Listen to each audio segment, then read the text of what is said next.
Pourquoi est-ce que l'on s'entoure d'images? Depuis la fin du XIXe siècle, les murs des habitations se sont recouverts de peintures, de gravures, de photographies, d'images précieuses, mais aussi de cartes postales, d'images découpées, d'images de peu de valeur.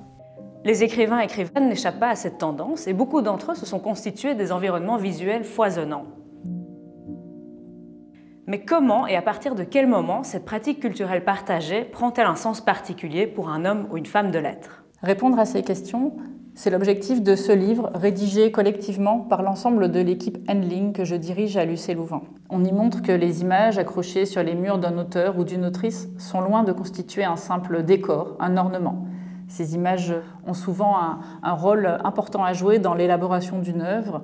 Elles ont souvent un lien avec leur pensée esthétique et elles participent de la construction de leur posture médiatique. Nous avons donc mené l'enquête pendant plus de 2 ans et exploré les pratiques d'écrivains tels que Louis Aragon, Marguerite Duras ou Yannick Hanel parmi de nombreux autres.